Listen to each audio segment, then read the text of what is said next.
Hello, everyone. Hello, hello. How are you all? Oh, love seeing these numbers go up and up. Welcome, everyone. Say hello in the chat. So happy to have you here.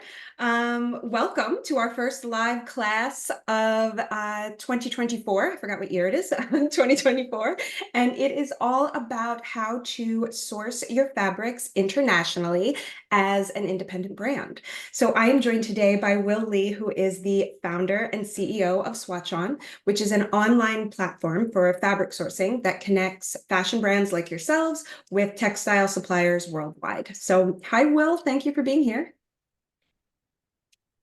Hello, Nicole. I'm very excited to meet the audiences today, and thank you so much for giving me this opportunity to share my views about the international fabric sourcing for the United States brand. Absolutely. So I was excited for this event. I really wanted to host a session like this because I think there are a lot of misconceptions about international sourcing, especially for independent brands, and I want to clear them up. So, I'm in conversation with independent brands every single day, and I constantly hear things like taxes and duties are really confusing, and international sourcing can't be sustainable, which is a big misnomer, right? And like minimums are always too high. So just this general sentiment that things are confusing and not sure how to approach it and a little bit overwhelming. So there's a lot. And so I'm really excited to dive into this stuff with you. So again, thank you. And if you're ready, I'm going to get started with just some questions that I have. But designers, as you have questions, place them in the chat. We will absolutely get to them after the this overall training and presentation.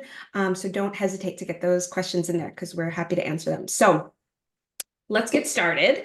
Often brand owners sort of immediately dismiss the idea of sourcing fabrics abroad because they don't fully understand like what the shipping and the taxes and the duty process entails.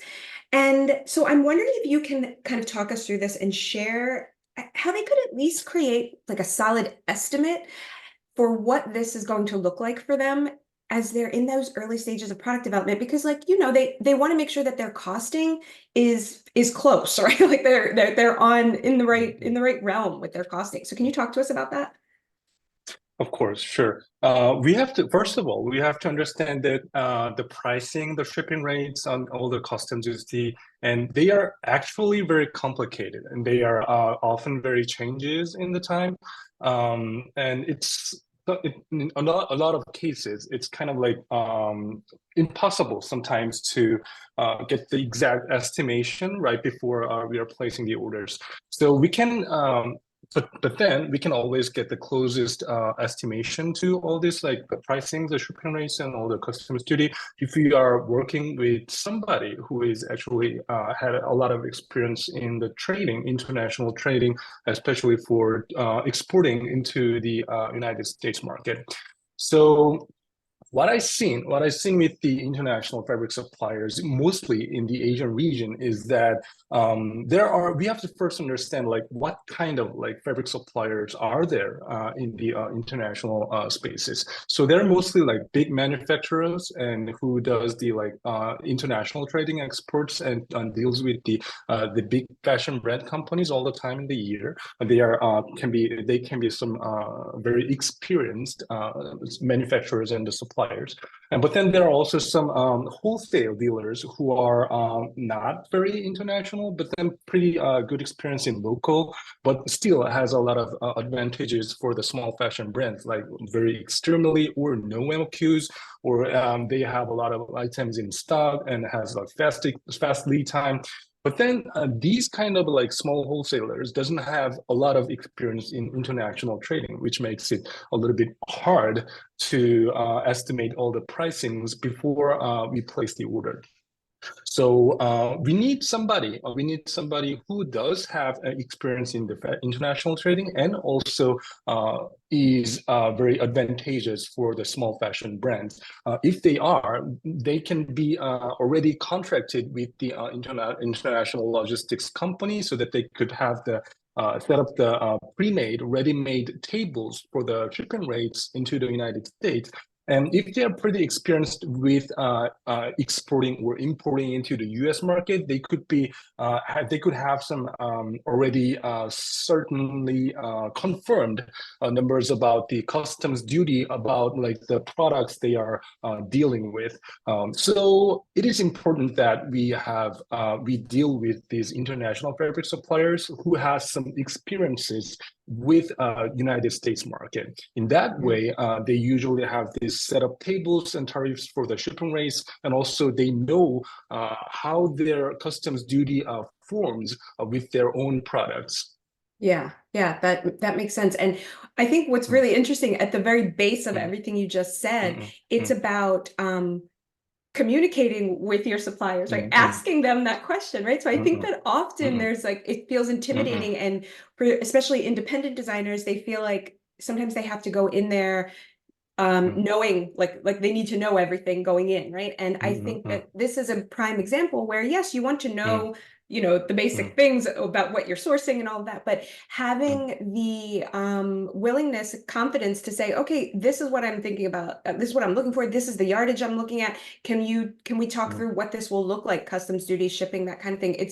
There's just mm, this um the very first thing to say is just this idea of like mm, asking that question, right? Getting that mm, ball mm. rolling and making Of it course, clear yeah. that Mm, you're mm, mm, you're very much interested in placing this order, and the more information mm, you mm, mm, have at the ready, the mm, better. And so when you match that with what you're saying, which is like, mm, yes, you want to make sure you're focusing on suppliers who have experience doing this because they've got these mm, pre-made time costing mm, tables and everything, then you're mm, going mm, into this as a brand really confident when you place that order that the costing you're putting mm, together mm, is mm, pretty in line, and that's mm, mm, such a relief because there's nothing mm, worse than mm, you start doing mm, product development and then it's mm. like, oh, this is way more than I thought. And then everything, Yeah, has to exactly. be Mm, mm, adjusted, mm, mm. which is not fun. Right, Is it common for right. brands to like work with third parties to help them with this process at all, or not really? Yeah, of course.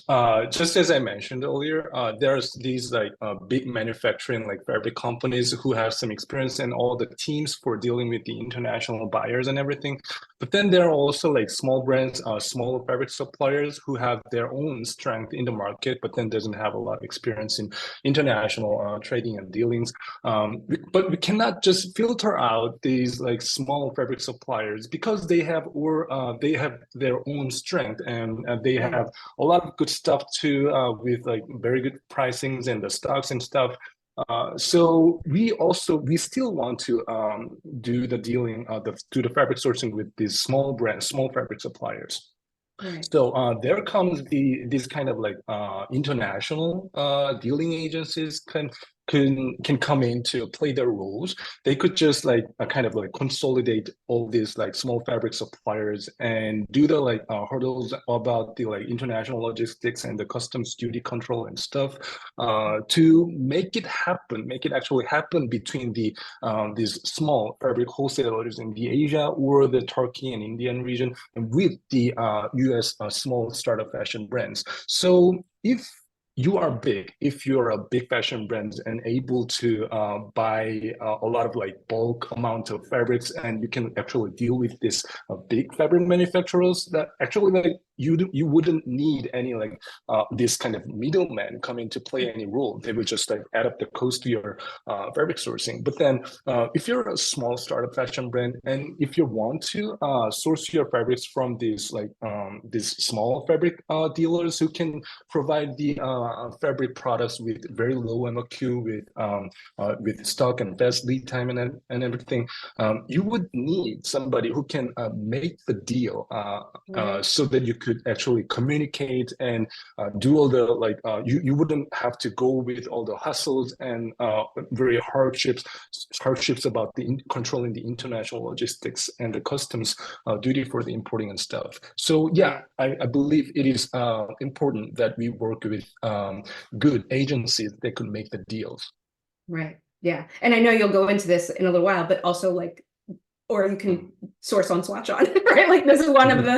one Of of the course, like yeah, yeah. benefits, right? So Mhm, mhm, don't worry, mhm. everyone. Exactly. We'll share more about SwatchOn, but we have Mhm, a lot of mhm, education we want to start with. So mhm, mhm, okay, so Let's talk about the fact that many independent brands, when I'm having conversations with them, they tend to avoid sourcing because internationally because the whole process Mm, feels complicated. Like there's a lot of stuff they mm, may not know, and there's a lot of back and forth, and everything takes a lot longer. And I'm just wondering if you mm, can talk through some tips or on the process that could just make it more mm, streamlined, more efficient, maybe shorter mm, lead times. Like, how do mm, they approach this mm. so it's not so overwhelming?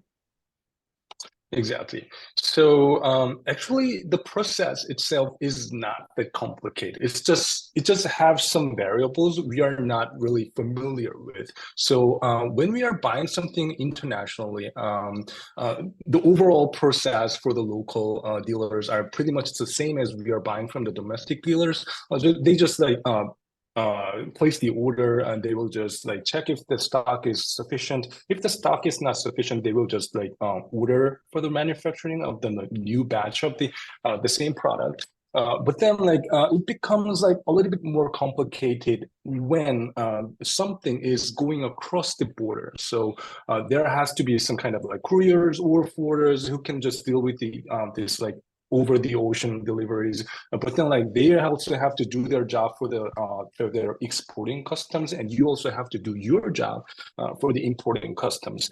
But then like these kind of works are just like some kind of like I would like to compare it with some legal stuff where you don't actually have to know all the laws and like the tax laws and everything. You can just like let your lawyers or tax attorneys do their job for you. You only have to like focus on what you want to deal with, your fashion and when your creativities. So it is complicated, but then we can just make it a little bit more templated. So like if you're like continuously sourcing your fabric products from like Korea or China, you can just like make the make the whole process a template, and you don't really have to like do all the like works like ever like repeatedly over and over again. You can just like you would know like what steps are necessary to like import the goods to your office or to your factory, and you can just like from the next time you can just like let the template do the work.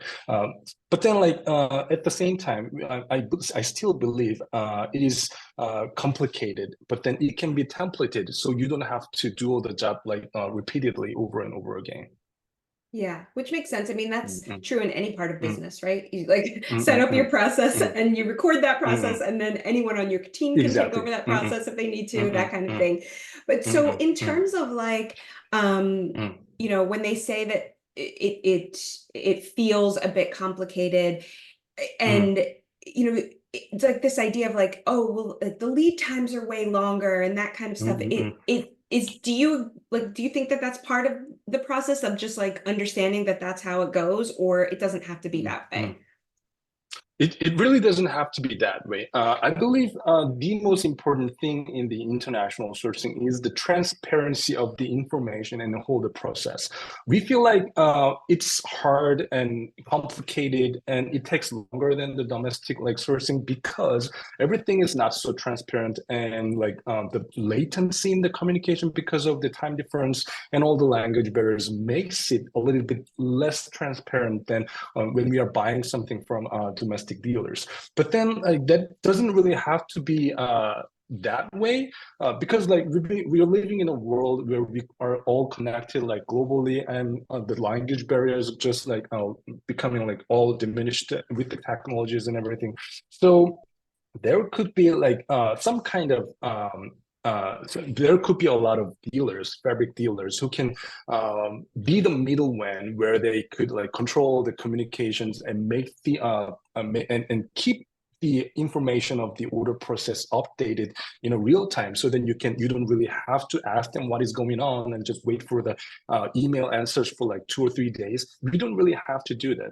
We can really make this a real time, and with the controlling panel and all the dashboard of like the real time information about the products and all the order statuses and all the delivery informations. It is possible. We have seen everything. every kind of platform doing that for the e-commerce with the Amazon.com and everything. And like this is the exact same way. For the Yeah. fabric sourcing, for the international fabric sourcing, the exact same technology and all this stuff can be used for this international fabric sourcing. And there are actually some companies doing that. We can just like use them to let them do their job, and you just like focus on your creativity and the fabric sourcing itself. Yeah. And I've always Mm, felt like my background is in textiles and textile mm, design. mm, So I've mm, always been mm, in that space.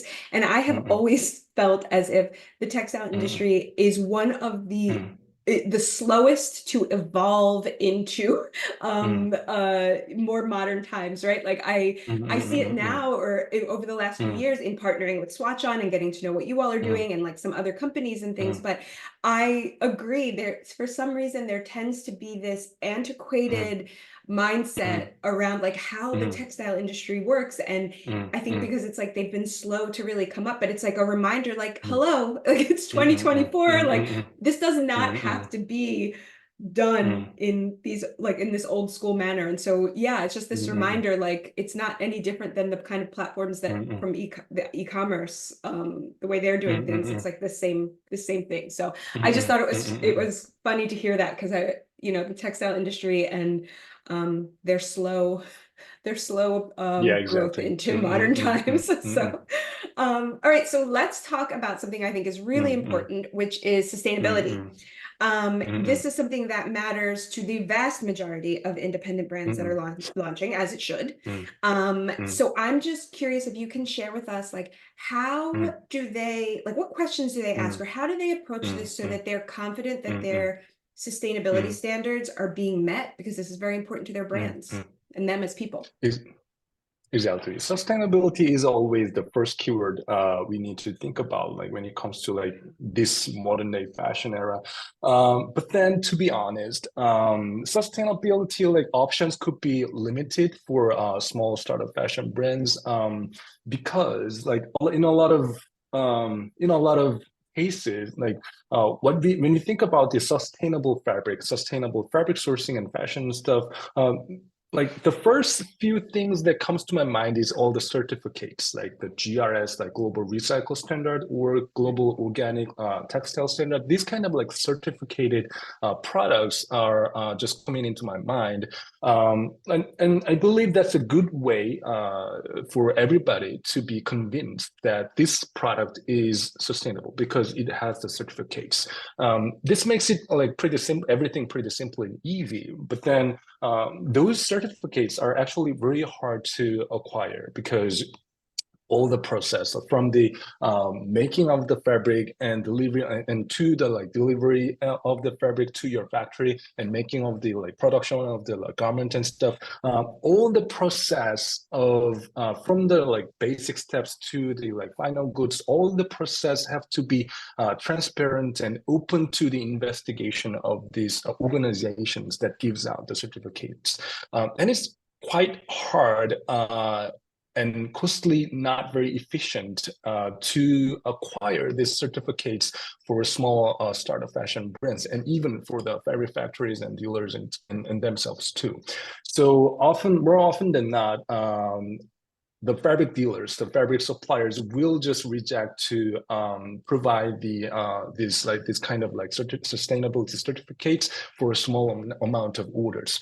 But then I don't actually think just because we don't have these like certificates from these big organizations and companies, then like does it not mean anything anymore? Like try to gain the sustainability without this certificate? I don't think so. Like we have to still try to work on the sustainability. If not, we cannot get the certificate for now. Like we can just still try to source something from these fabric companies that has some experiences in gaining these sustainability certificates. So maybe we can buy some. And I truly believe the dead stock of these products are actually very meaningful and practical options for Mm. the small startup fashion brands. A lot of those sustainable certificated products for the big companies are there are always some leftover stocks within these fabric suppliers and the companies and in the market that are already certified for the sustainability options and certificates. So we can just start from there to source these like dead stocks to build your own designs with the certified fabric. Or I believe even that are not certified for the sustainability, even those like dead stock fabrics that came out from these like big luxury companies, they are still have some of meaning where we can be sustainable because we are not making any kind of pollutions and all the works for making a new batch of the products. So yeah, in conclusion, I believe for the small starting up fashion brands, that using of the dead stock fabric in the market could be a very reliable and practical option for using the sustainable fabrics. Yeah, I love that. I am a big fan of dead stock as well. I think it's a really, Mm-hmm, really great way to go. And you mm-hmm, mentioned, which I thought was interesting, like of course there are the big fabric suppliers where it's easier for them to acquire those certificates for whatever they've got the funds, they've got the time, whatever. So the but you mentioned like the smaller suppliers, separate from dead stock, like mm-hmm, this idea of like they can still be sustainable, right? Even if they don't have all of the certifications. So is it common to have a conversation with suppliers about like, asking them about the process and how it's made, and mm-hmm, so that you can get mm-hmm, an idea of like what mm-hmm, are they doing that is within this sustainable space and mm-hmm. is thinking more sustainably, like what kind of questions can you ask them, or what kind of conversations can you have?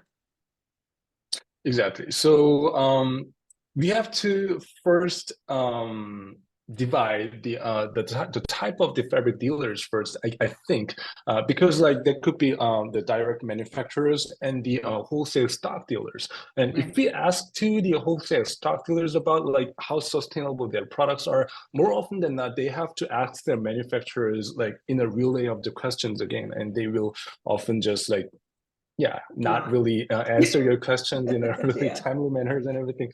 But then, like, if they are the main manufacturers of their goods, we can definitely ask about how sustainable they are, and I bet they already have some criterias about the sustainability of their like products and the manufacturing process.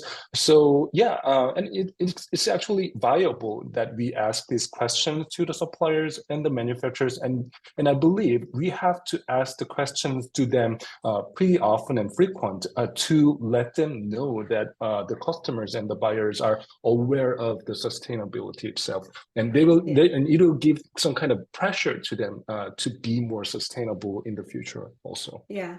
Yeah, that's a great point. And I Mm, think, when it comes to sustainability, when I'm talking to brands and we're, working on what mm, they're launching, and they want to be sustainable, whether we're talking about fabrics or another part of the business, I think that a really important thing to remember is that the goal isn't perfection. And especially as an mm, independent brand, mm, um, mm, I feel like it's almost impossible to do it all. From a business mm, perspective, I know mm, what it takes to get a business of mm, an independent new startup fashion business off the ground. mm, And mm, if you mm, go into it with this feeling like I need everything to be 100% perfect, sustainable, like everything that you mm, mm, mm. dream of right now, then Mm, you're never going to get it mm. going. And so I think a big important part is Exactly. coming Mm, up like, mm, mm, what are your core, like where do you want to start with your sustainability? So mm, when you're thinking of mm, what mm, questions to ask the fabric supplier, it's like, well, mm, where mm, where is this coming from? So are you coming from like a vegan standpoint? Are you coming from mm, mm,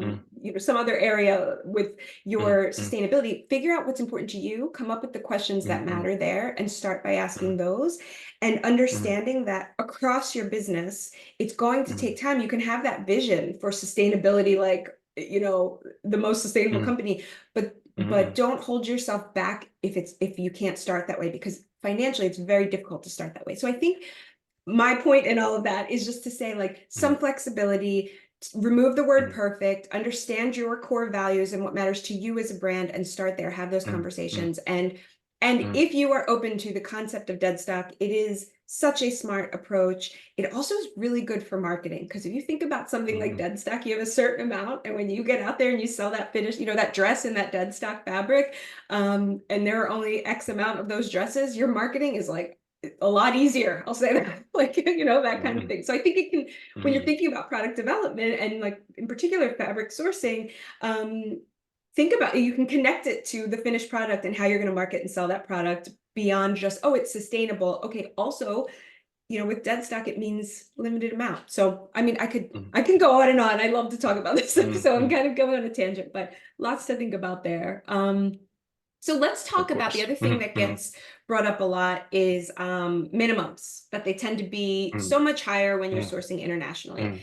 Is that true? That is so not true, actually. So So why do just, you think there's this misconception? Like, why do you think this is?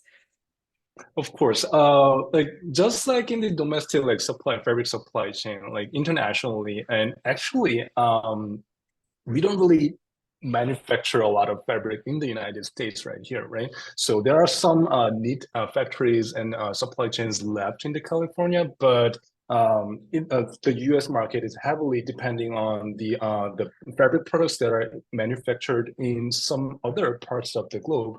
But then, like those countries that has the whole fabric manufacturing industry and all the supply chain, like such as like China, India, Turkey, and Korea.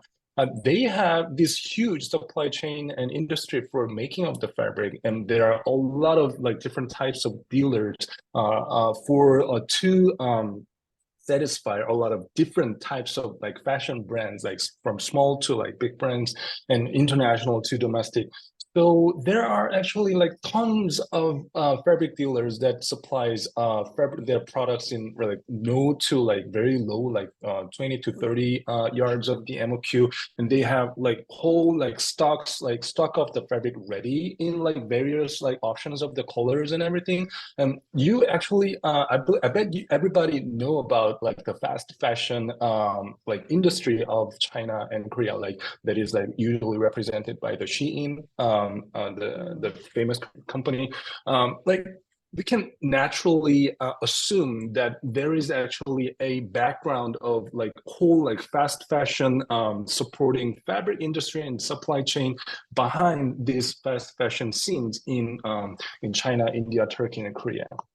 And but then like they are not really exposed to the other countries in the globe, especially to the United States startup fashion brands, because they are not actually focusing on like the dealing of the international fabric supply chain. They usually mostly focus on their local, their domestic fashion brands that are like Shein and stuff.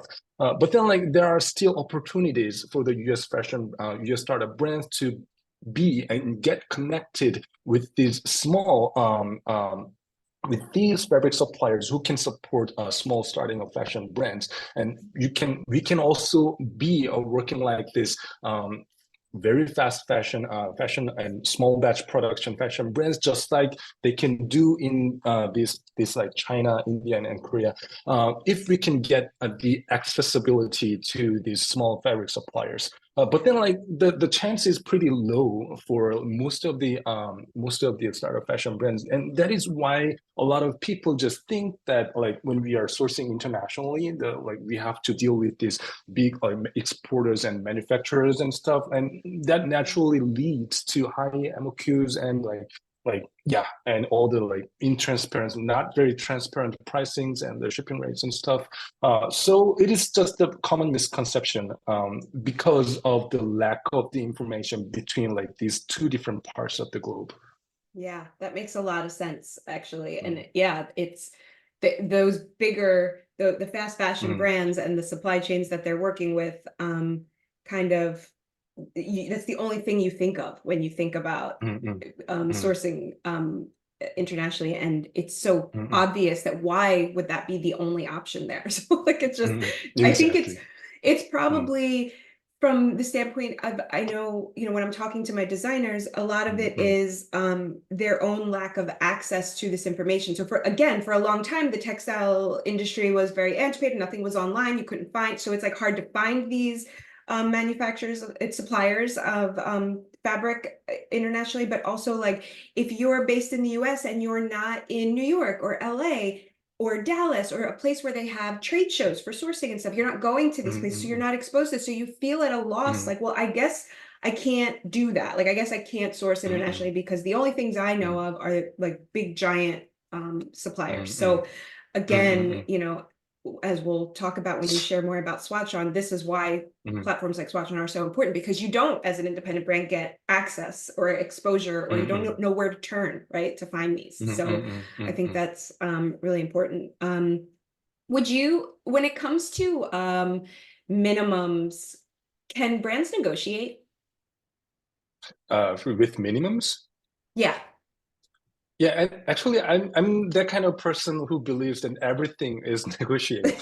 Yeah. Yeah, Excellent. yeah, Okay. it's true that the older prices and the MOQs and the older requirements about the like orders are actually negotiable. And if you have like sufficient, I don't know, like kind of a high ground over like ordering fabrics with the from the same fabric dealers, you can actually negotiate the prices and all the minimums and even the shipping rates and stuff, as long as you are like kind of continuously connected with the same fabric Right. dealer. So yeah, everything is negotiable, but then you still have to uh, convince these like fabric suppliers and the dealers that you are going to be a very I don't know, like kind of invested and also like good buyer in the near Mhm. future. So yeah, a lot of the fabric dealers just want to be. They also want to be stable about their contracts and revenue also. So if you can show off that you're gonna use the same fabric for a long time, like repeatedly in the for the the next few collections and stuff, and they can actually be convinced that oh, like this person is going to use our fabric continuously, repeatedly for upcoming 1 year. So we can just give you the discount, like thinking of the future revenue incomes and stuff. So yeah, I think that's some point where you can start the negotiation with the fabric dealers. Yeah, that's excellent. And it ties Mm-hmm. to what I've always talked about, which is that your fabric suppliers, your manufacturer, whoever you're talking about in the product development space, these become your partners in your business, and you want to build relationships, right? Like they're not your business partners, but they're partners in helping you develop your product. And you build Mm-hmm. those relationships. And once those relationships are built, then you can have conversations like this, like, hey, like let's talk about this, can you Mm-hmm. work with Of me here? course. Mm-hmm. And I think Mm-hmm. a big part of starting out and building those relationships is that is going into these conversations with your suppliers with a clear understanding of what you're looking for, like, you know, show a level of professionalism, like this is the kind of fabric I'm looking for, this is when I'm expecting to, launch and blah, blah, like having Mm-hmm. information rather than just sort of walking in and being like, I don't know, like show me what you got Mm-hmm. or whatever, like whatever this Mm-hmm. conversation is, whether it's at a Mm-hmm. trade show or you're sending an email. So I think you Mm-hmm. start in a way where you have done your research, you know what you're looking for, you ask thoughtful questions, you start, Mm-hmm. you place that sample order, you place that bulk order, then maybe next time around you talk about it, like, oh, well, we're going to be reordering, can you work with me here, that kind of thing. Mm-hmm. If you're a couple of seasons in and you have some wholesale orders showing this, like, we've got some orders, this is selling, like, can we want to do another run soon, can we like talk about, negotiating the fabric, Mm-hmm. price or whatever. I just think there's a lot of Mm-hmm. opportunity that is lost because sometimes when we are in a new industry or we're not used to this process, we we wonder if it's okay to do that. And like you said, everything is negotiable. So Mm-hmm. as long as you're bringing Of something to the course, table. always. So. Mm-hmm. So, okay, so the last thing I wanted to discuss with you before we get Mm-hmm. to learning more about SwatchOn and then all of the amazing questions people have been dropping in, can you just, I want to talk about quality control essentially, because I think that's a little Mm-hmm. bit scary sometimes. It's like I'm placing this order. Mm-hmm. especially if they're ordering abroad and their manufacturing is domestic, and so you bring Mhm. in this fabric, what's the quality control process look like to avoid um you know, any major issues when all of the fabric that they've just ordered arrives at the manufacturer? Yeah, this is such a good question, but then like kind of a hard to answer question. But then we need to first think about that everything cannot be very easy like after the products are shipped across the ocean. So like Right. international logistics like costs like so much, and it's actually pretty costly inefficient, even if the supplier accepts the like return of the product. Like sending it back across the ocean does not make sense for like small batch production orders. So the basic rule for the quality control process for the international shipping is that everything has to be done at least for like 80–90% before it gets shipped. It gets shipped out. So there has to be actually the fabric suppliers, the exporters are responsible for the quality control of the products and the orders. So it is important that we set these like kind of rules for the kind of criteria for the control of the quality of the products before it gets shipped, and all the like placing of the orders with the fabric suppliers so that they could rely on the criteria of the quality control that is like listed by you before they ship out the orders. But then like this also raises a new question for the like young new starting up fashion brands. So what are some like template of these like criteria we have to rely on at first? But then like all these like criteria for the quality control are just like different to like every like type of like different type of the fabrics and everything. So so yeah, so I believe practically, something we can rely on is actually we just like we like it cannot be perfect every time. So there has to be some kind of defects on the fabric. There could be like some amount of defects every time like they produce a new batch. It cannot be perfect. So we are living in a like really imperfect world. So there has to be some amount of defect, but then it is hard to compensate the fabric product, the defect of the product after it got shipped, after you got delivered, of all the orders you have, like all the like amount of orders you have delivered. So I always I always just like advise to the customers that you have to get this like buffer amount of the products when you order the products internationally. So if you order like 200 yards of this fabric, you have to get at least like 200, like 10 to 220 to compensate the defects of the fabric that is expected. So with this like buffer amount of the that is like added up to your order, you can at least have some kind of option after it got delivered. You don't really have to. You can just like rely on this like buffer products, like and just like do the garment production like for this time at least, and you can just like expect this amount of like based on the percentage of the defect and stuff. You can just expect that there's gotta be like this amount of defect. So I have to like control my quality of the like garment and like maybe not using the product anymore. Based on that kind of information, you can just you can plan your future orders, but then like there has to be something that you can rely on at this time right now. So I believe that is the buffer amount of the order that you can actually practically rely on for this like small orders internationally.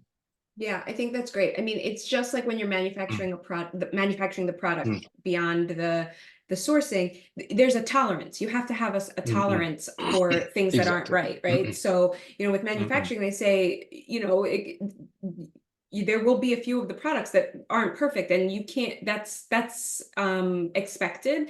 And I think the other thing to remember is that if you're ordering like fabric and you get some, and there's something like weird that happened and you got more than than is really tolerable, like beyond the tolerance Mm-mm. of Mm-mm. defect.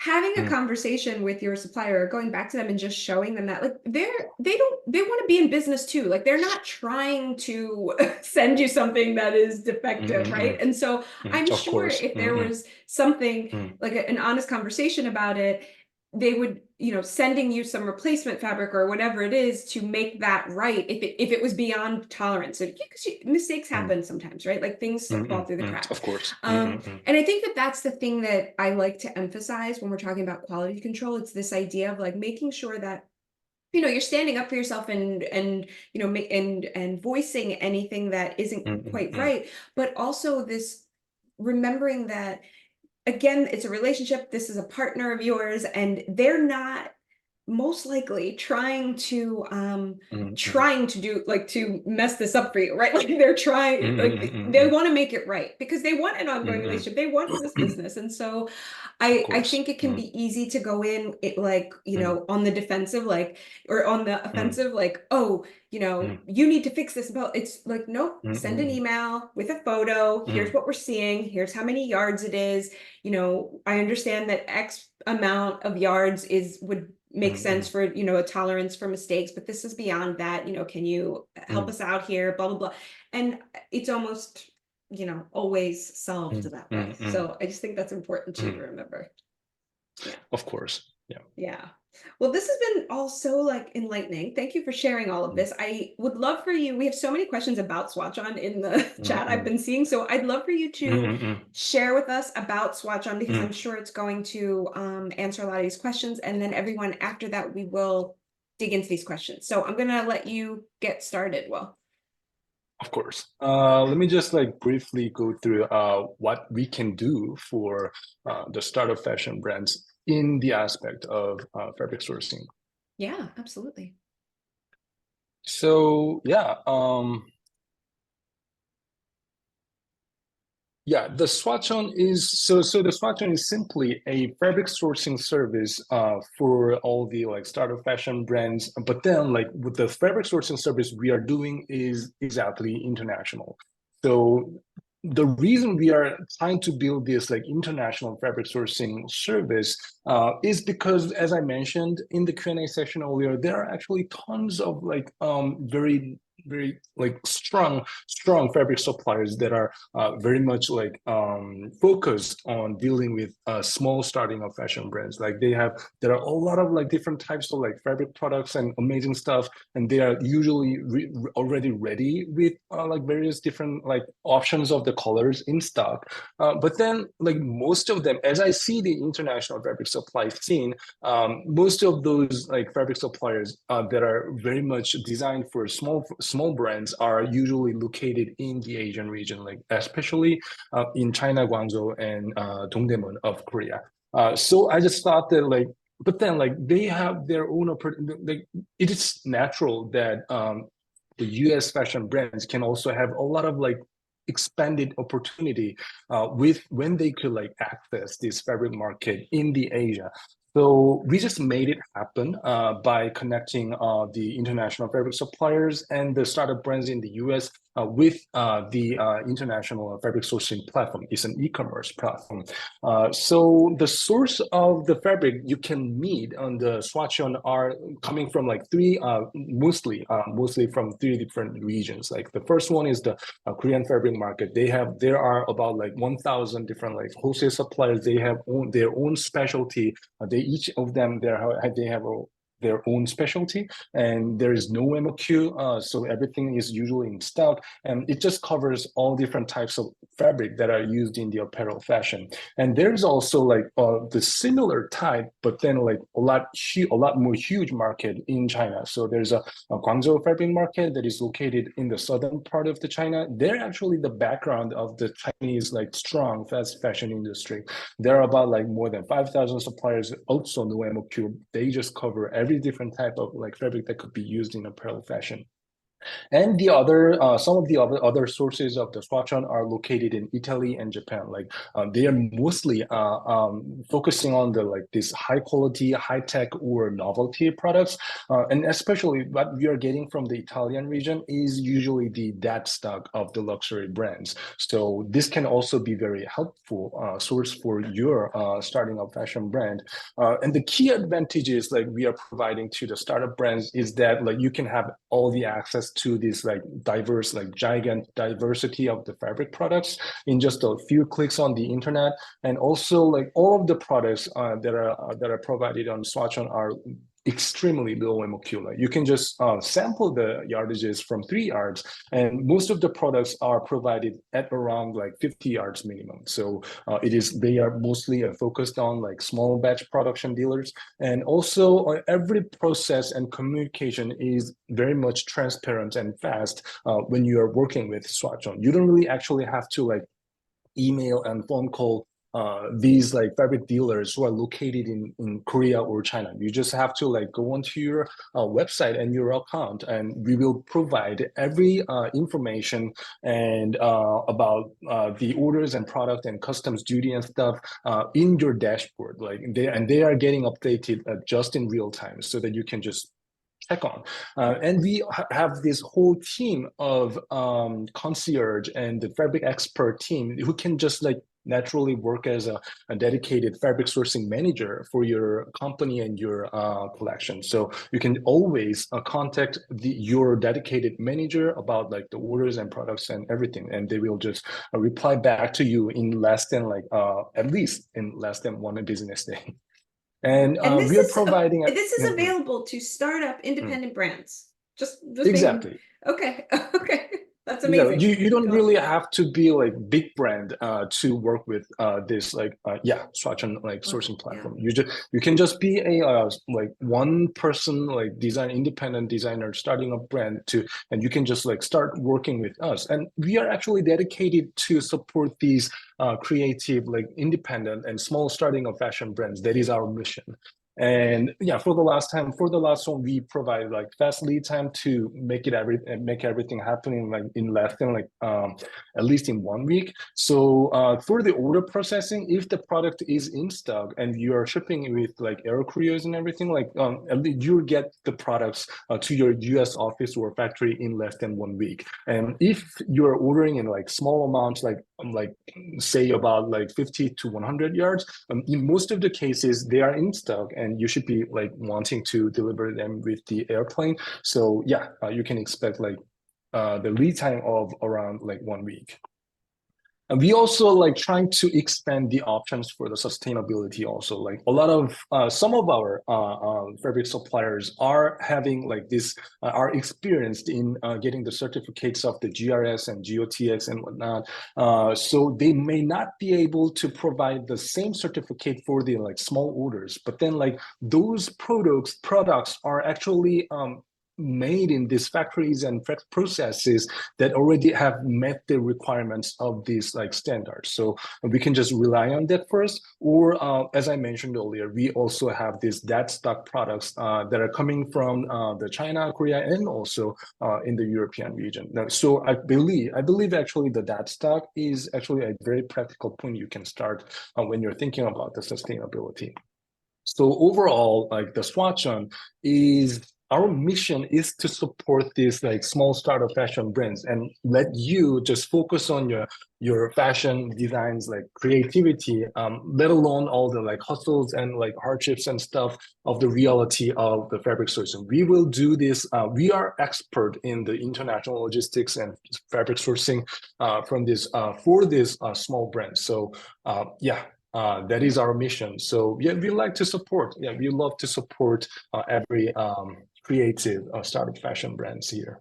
Amazing. I knew a lot of that, obviously. That's why we partner with SwatchOn because we believe in Mm-hmm. all of this stuff that you're doing. But it's so awesome to hear it all kind of laid out by you that way. It's like, wow, Mm-hmm. this is a really amazing resource. And I hope you're hearing that, designers, how this can really help you with your product development.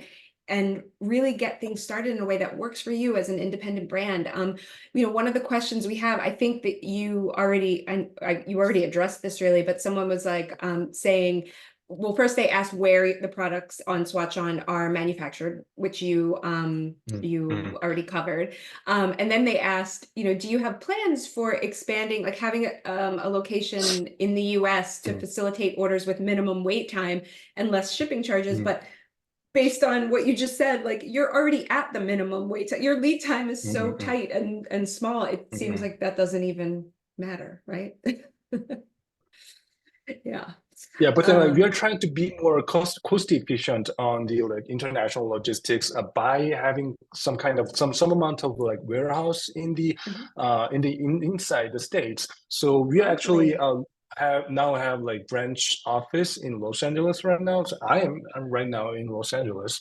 So in upcoming year, like in the 2024, we're gonna have like some amount of like the stocks are to be located first within the states region, like starting from the Los Angeles. So if you are sourcing those products that are already came in the US border, like the logistics fees and the cost and the lead time will get even better Wow. from this year. Yeah. Wow. I mean, it's pretty amazing that you can get better than a week like that. Like, Mm-mm, okay. Um, awesome. Well, that's great to know. So, mm, yes, to the person who asked that question, that was Mari asked that.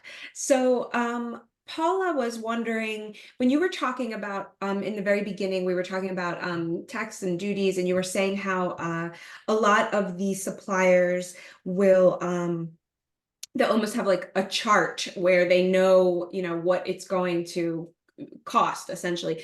Is mm, that true? Do you know if they also have that kind of information at the ready if it's not shipping to the US, if it's, you know, in this case, a Latin American company, or if it's Canada, or if it's somewhere else, is it that mm, mm, same mm, mm, mm, mm. level of convenience and like, is it set up that way? Do you know for a lot of them?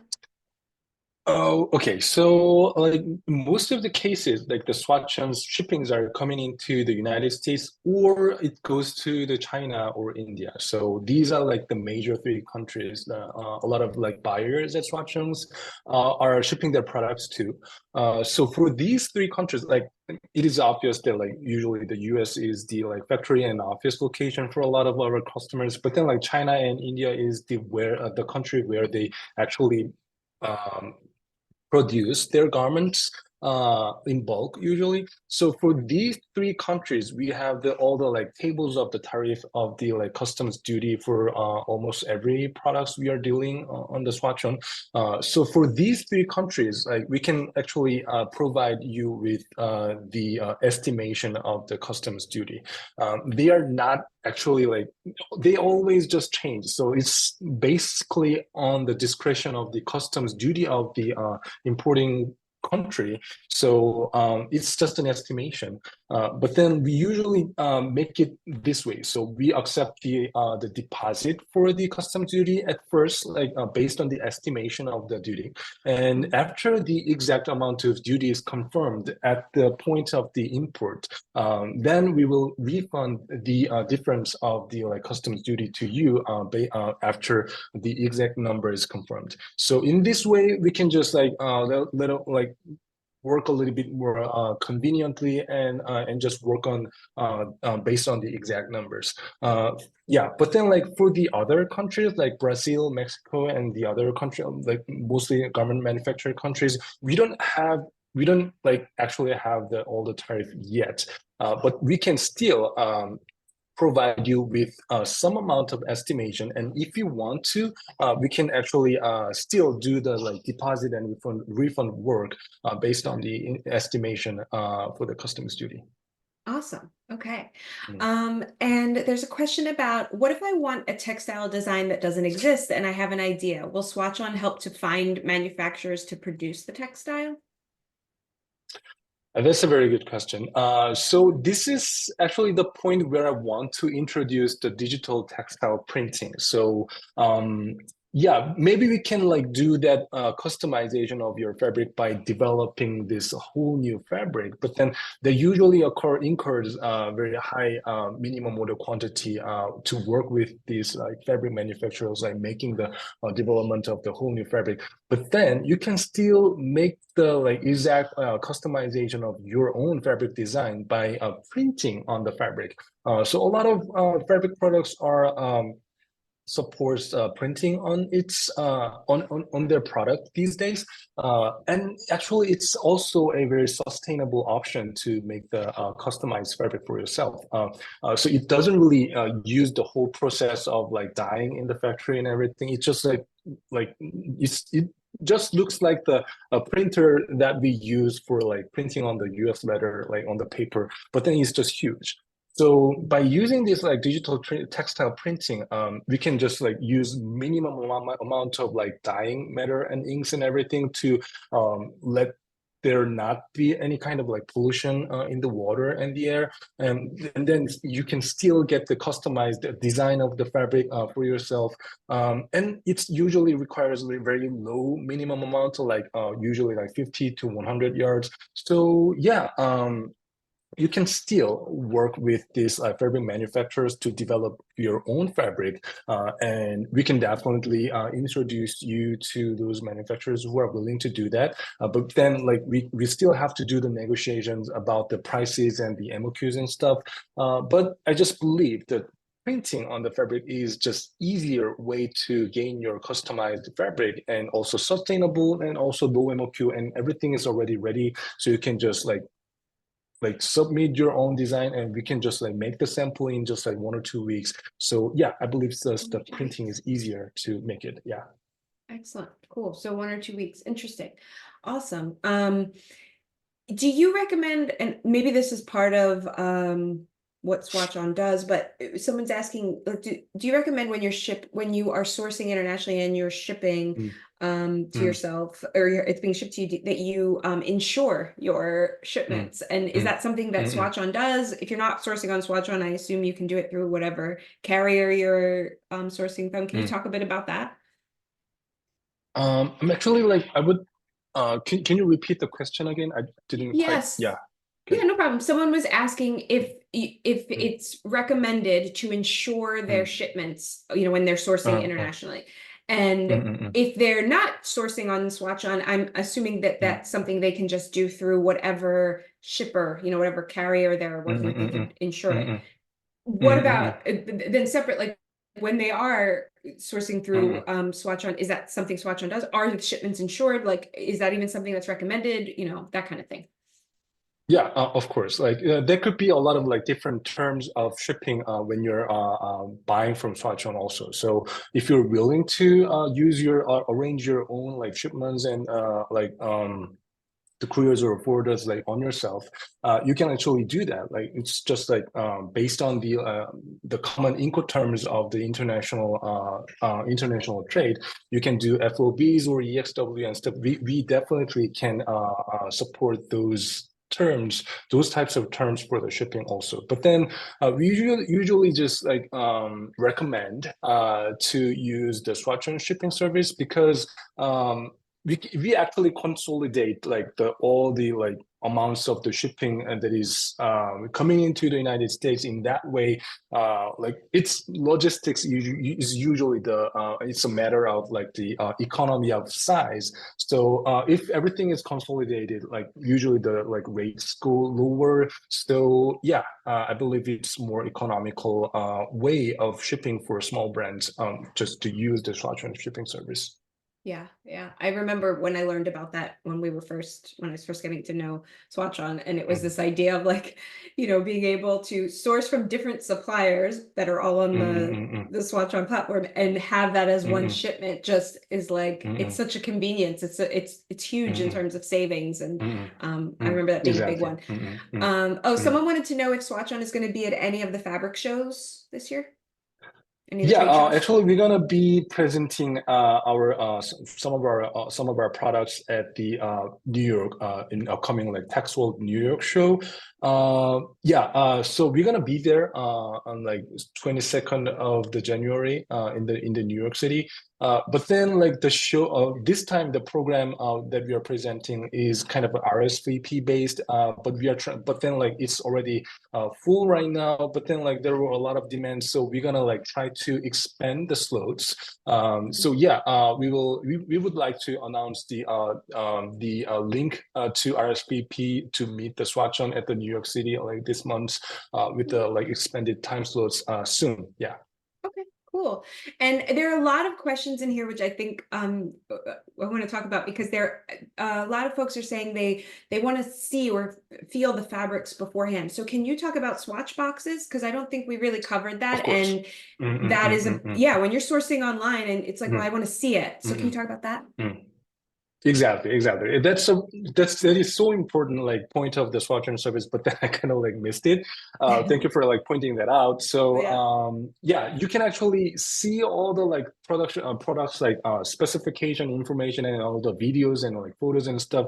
But then we understand that like you have to like touch and feel the fabric before you make your mind about the fabric. So we support that like just wholly. So you can actually build your you can actually ask for the like fabrics for the sample swatches of the fabric you found on the SwatchOn website, and they are all just free, like free of the charge and free of the shipping rates. They are just like be delivered to your office in about like 2-3 days.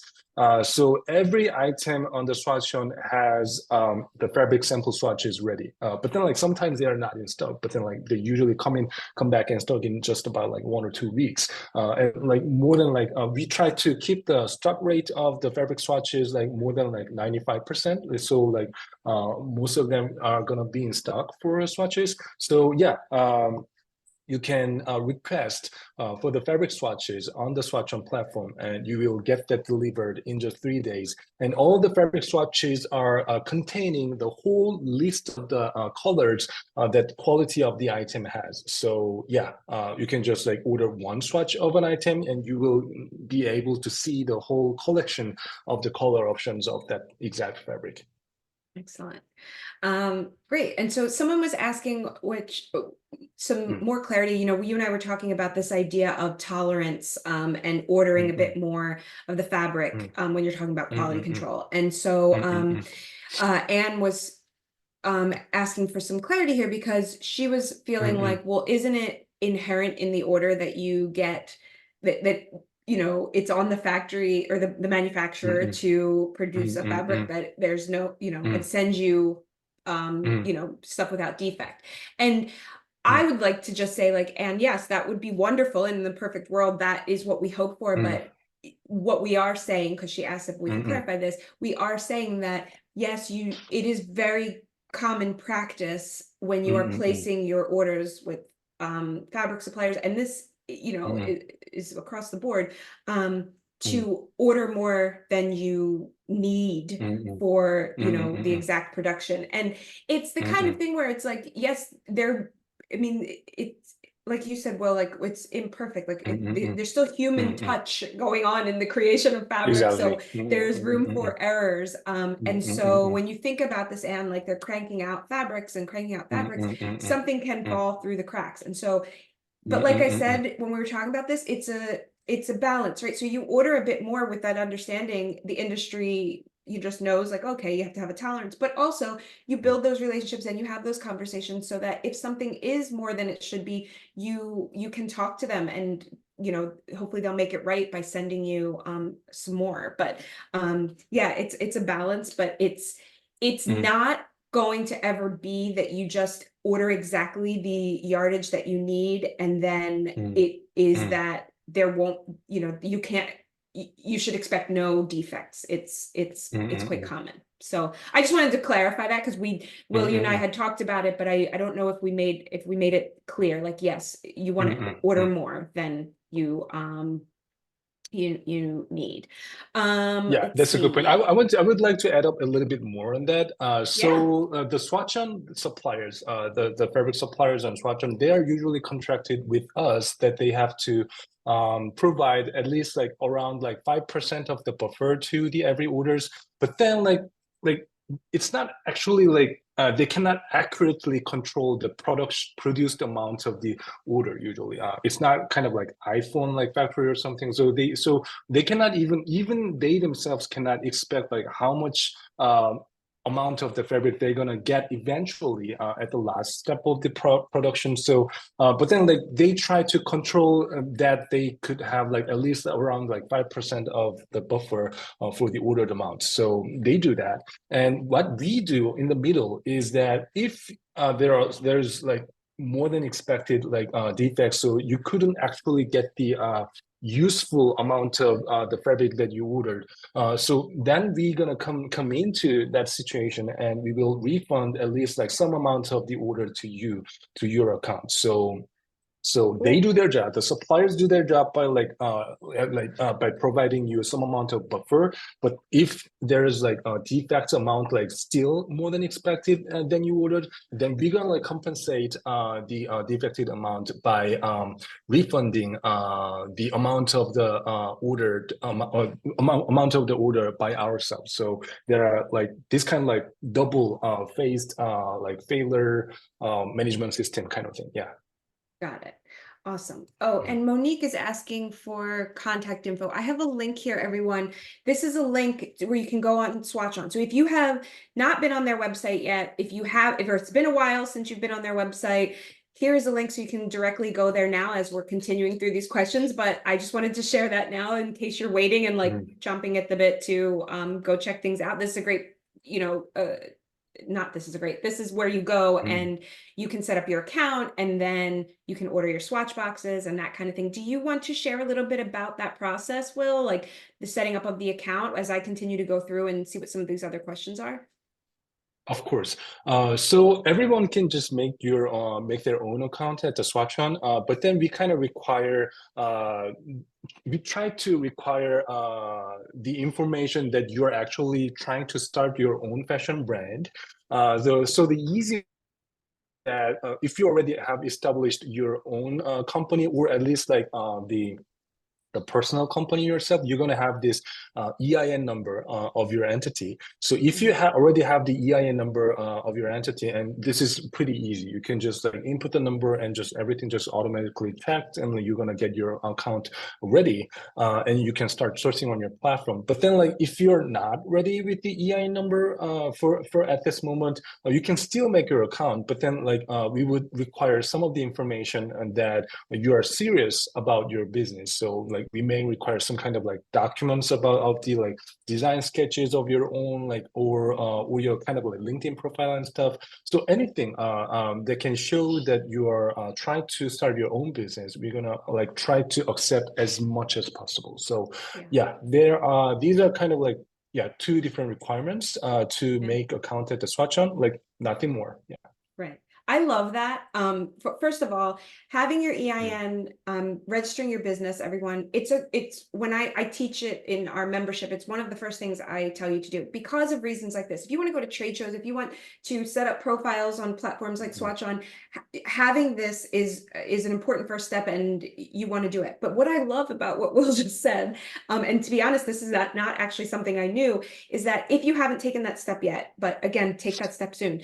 If you haven't taken that step yet, the idea that you all at SwatchOn are accepting other means, right? Like of proof, because I think it's absolutely valid that you're not, to set up an account, to request a swatch box, all of this, you need to be building a business, like you need to be doing this, right? This is like, and so I just think it's so cool and brilliant that it's like, well, send us your sketches. Let's see what, like, let's see your LinkedIn profile. Like, what are you working on here? I've never seen a company do that before. And I think that is a really like a very poignant way of reiterating what you said about how you do support independent fashion brands, because that's exactly those are the ones who would be in that position where it's like, oh, I don't have the EIN yet, but I have all this other stuff. So I just think that's very cool. So thank you for sharing that.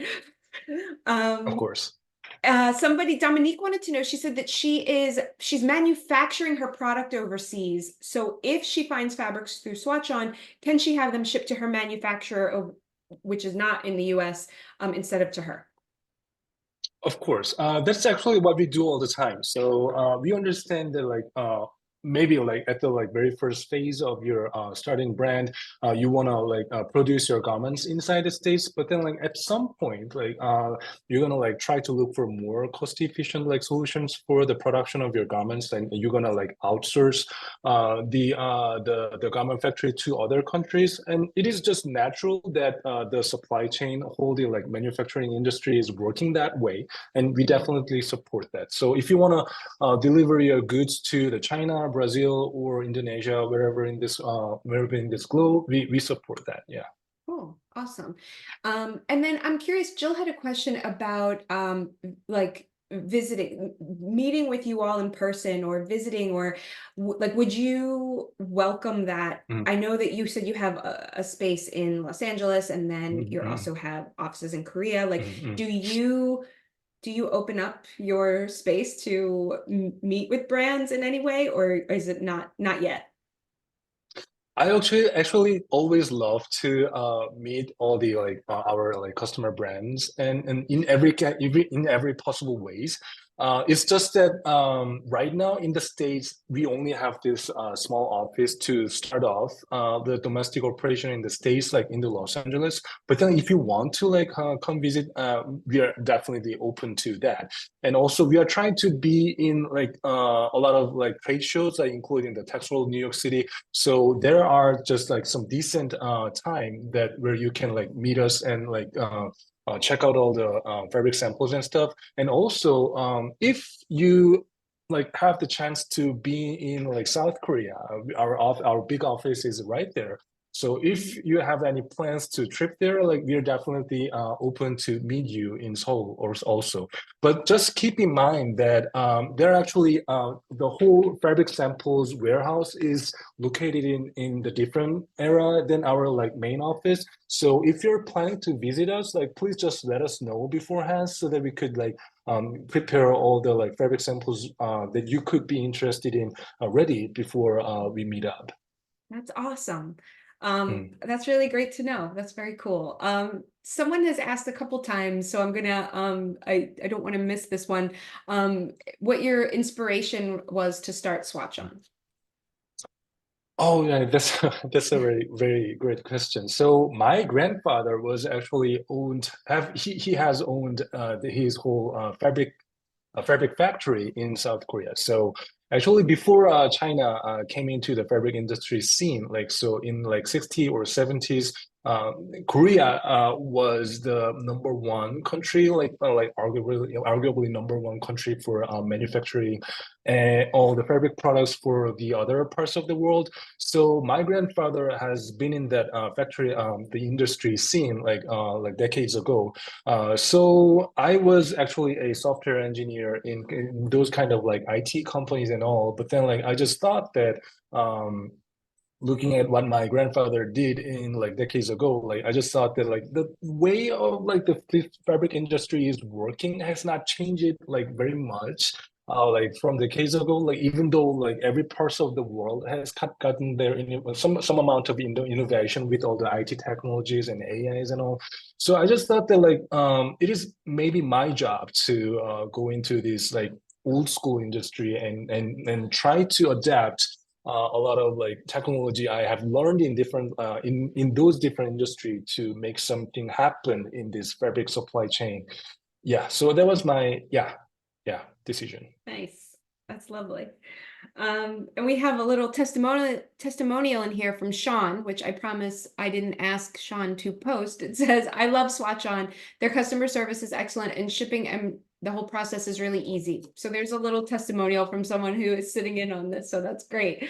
And Jill says, legacy businesses are very credible to consumers and businesses because they're more dedication than just business. That's wonderful. Yes. So thanks for sharing that, Will, about your grandfather.